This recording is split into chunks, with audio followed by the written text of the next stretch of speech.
Hi, my name is Felicity, and for my indigenous project, I did the topic on the Mayans.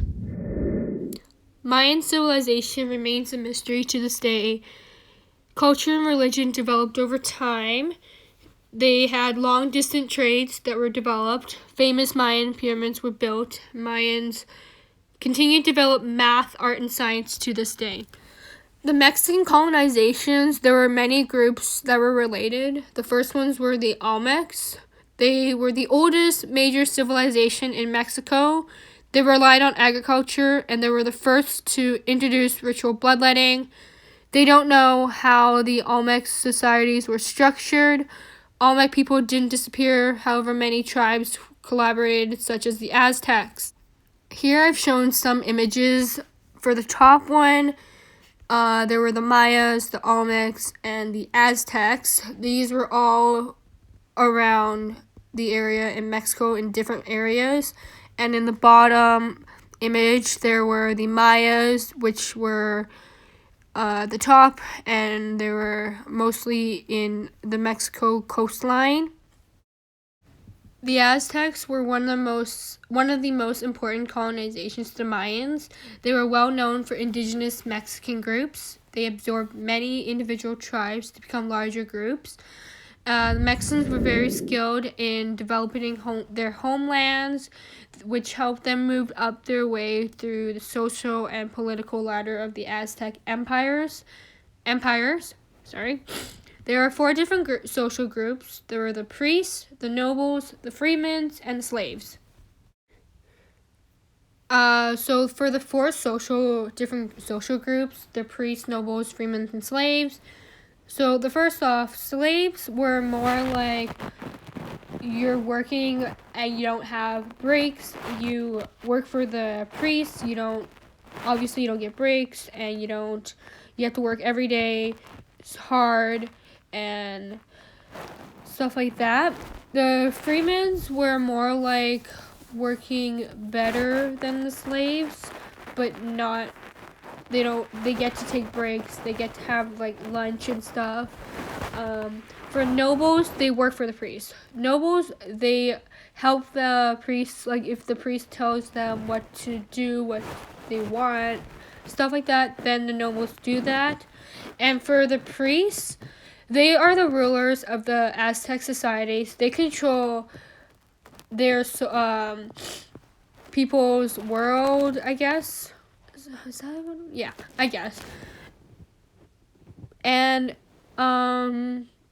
they also control who they are. So here now we have the Maya civilization. They were the civilization started around 2000 BC.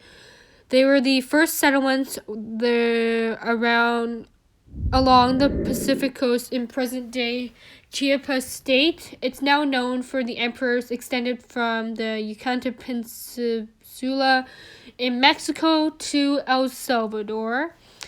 Many civilizations had four clearly marked periods in time, starting with the pre-classic period that dates from the beginning of Maya civilization to around 200 AD. The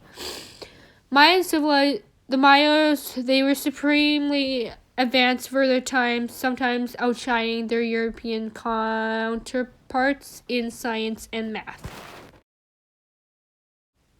The Maya social structure image that is on the left, it has all the different levels of the social structures. So for peasants, that's the very bottom. It's the majority of the Mayas were farmers that grew corn, bean, and squash. Their men's cultivated and women's made food. Paid taxes and food helped build temples. The second one from the bottom is their level is called polems. They are the merchants and traders, often used and suspected of being spies and carried information from one city to another. The presenthood, which is the third from the bottom, they're usually the astronomers and the astrologies, and the mathematicians. The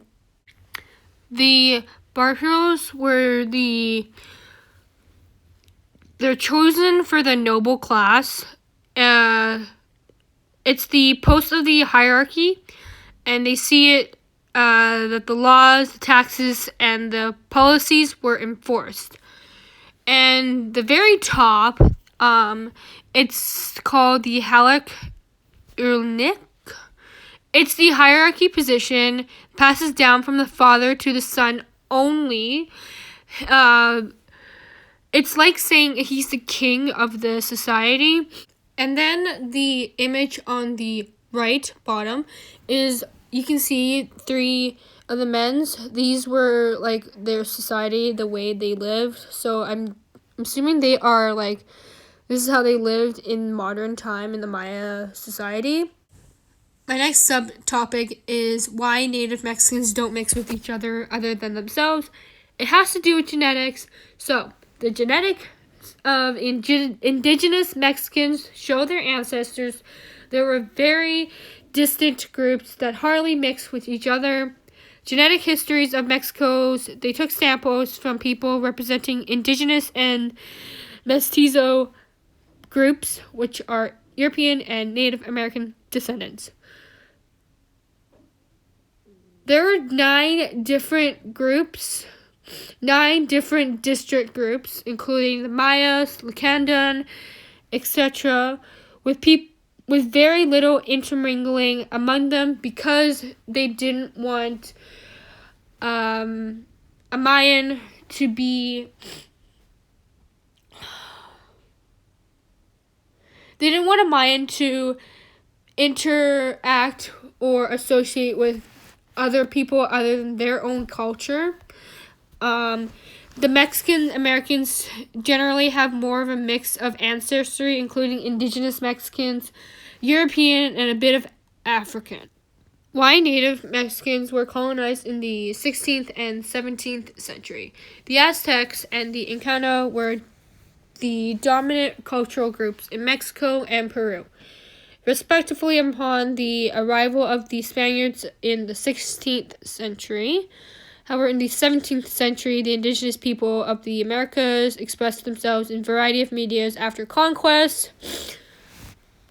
Many natives learned to write alphabetically, so past oral traditions, one preserved in songs, poems, and pictorial books. That means that many natives learned writing through songs. They learned how to do it in poems, and they wrote it in books. Through the architectural painting and sculptures of the churches now served Christian ends. There were native authorship and pre-contact influences are often clear. That meaning that they had some painting in Native Mexicans, and they had sculptures that they were allowed to do. Throughout my project, what I've learned there were some new interesting things I've never knew. There were some things that were similar to what we've learned in our course. I learned more about like the Mayan and Olmec societies, their cultures, and how it relates to the Mayans as I was researching those. I also learned that the Olmecs were the oldest civilization in Mexico, and I actually never knew that until I've researched it. I've also learned more about why Native Mexicans don't associate with others. Not always, but it came down to genetics and the specific groups they can, I guess, only associate with. One thing that really surprised me was the Mayans had their society lived in different hierarchies, and the same goes with the Aztec society and how they live their lives too. With the Mayans and Aztecs, their levels of hierarchy, I find they're so similar, but they just it's just a little bit different in terms of what they're called, what the levels is called, which is really interesting. And this is the resources list of sites I've used for my project. Thank you.